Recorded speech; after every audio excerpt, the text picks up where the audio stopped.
You didn't want to sound like him, but you did sound like him a bit in your column this morning in the Daily Mail, Simon. We'll talk about the column in a second. Who's he? Well, this is who I'm talking about. I don't believe it.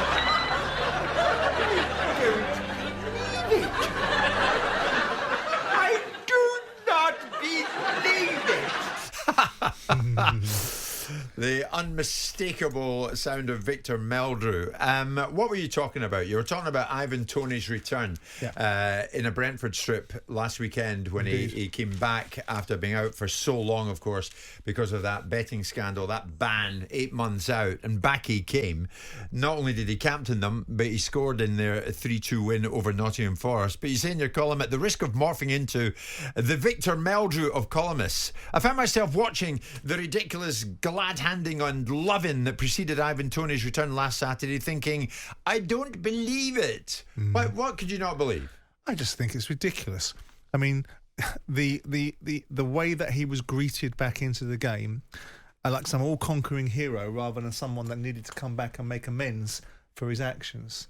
And the way that Sky handled it and turned it into some fest of adulation and admiration. How did they do that? Well, just look at the interviews, look at the manner in which it was conducted, look at the interest levels, and look at the manner in which he was brought forth by Brentford with a light display. For the love of God, this is a guy that brought the game almost to disrepute, brought himself into disrepute. I'm an Ivan Toney fan.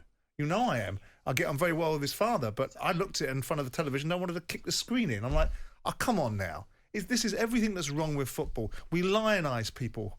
He needs to get back into the groove and pay his debt to Brentford and be responsible for the actions that he's taken. Not one point during this, as Ivan, ever turned around and said anything other than, I've been victimised in podcasts. You know, the whole thing is a poor example of modern-day football at times. And it does make me sound like a miserable old curmudgeon. But when the Mail phoned me and said, this week's column, what do you think of Ivan Toney? I said, well, I'll tell you what I think of it. I think it's ridiculous. We're celebrating a hero returning and it's anything but. What? So the moral compass is lie about something, deny it, claim you've been victimised, and then sod off at the first opportunity you come back to the football club to something bigger and better. And in the meantime, everyone's going to bow down and say how wonderful it is, and we're going to have light shows, albeit you're the vice captain, I get it, but we're going to give you the captaincy band. These are not the characteristics that we should suggest are something that you should admire and applaud.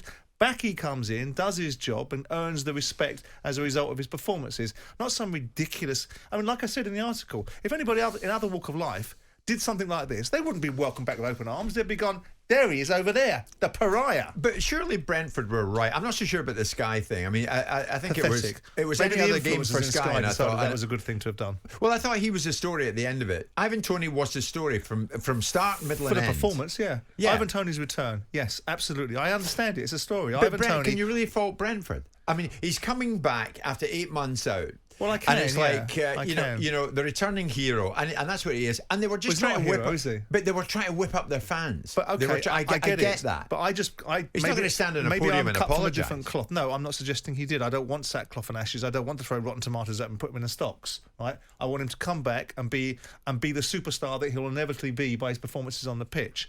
I don't think.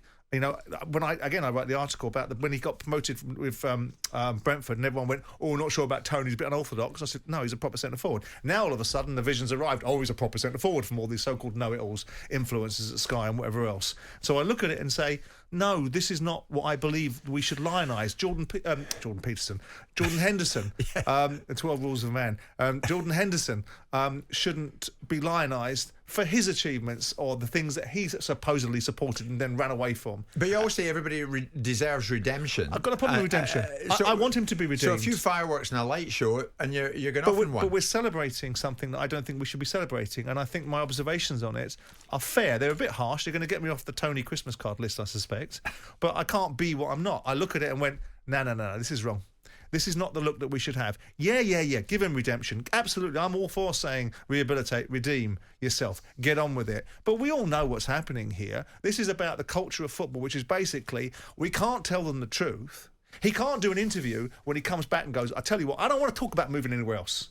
I want to talk about the debt I've got to Brentford. Oh, I agree with that. But he can't do that because you couldn't tell him that, because if you told him that wouldn't fit the bill for a footballer to have to hear that. And it's about be careful the kind of people that you want to make leaders. And it's careful how you want to represent them, because we've got this broadcaster over here that continually alights upon every virtue signaling opportunity you can possibly get. And when it comes down to it, it's now lauding and applauding and fawning over Ivan Toney in a way that I think is not helpful to the boy either. I don't think it gives the boy To be fair character. to him, Simon, he very much gave a display of, well, this is what you've been missing. Oh, And absolutely. he gave everything. And to be honest, he deserved to be the story because of the performance he put in. Oh, absolutely. Yeah, I mean, yeah. because of the goal he scored, right? Yeah, And yeah. the fact he's come back in, and people, well, what will he be like? I'll tell you what he'll be like. He'll be like Eric Cantona when he came back after X amount of time. This big, will Ivan Toney have lost it? Will he have gone? Will he not be fit? Has the poor bugger been sat around in a terrible state, right?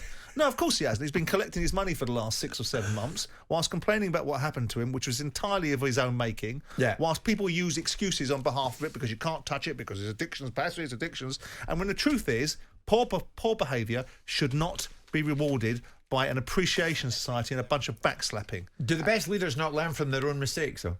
We'll see. Yeah. We will see. What they don't learn is from people blowing smoke up their backside all day.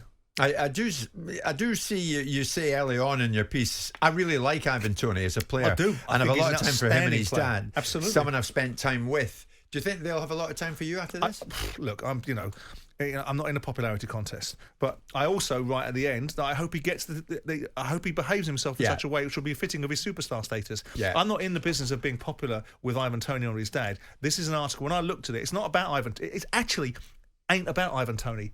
It's about other people around him. Sure. It's about broadcasters. It's about societal aspirations and looking at people going, let's all clap him. Let's all give him a light display because he got himself banned for poor behaviour, and then he comes back, and ultimately the people that have been suffering are the fans and the club, and they give him, a 4-act play. Okay, Teresa's for giving me. you the thumbs up. Teresa, thanks for your message. Spot on, Simon. Ivan Toney should have been more humble. As long as it's not coming Theresa back. May. It's not Theresa May. It's a nice Teresa who listens to the show and listens to you and me.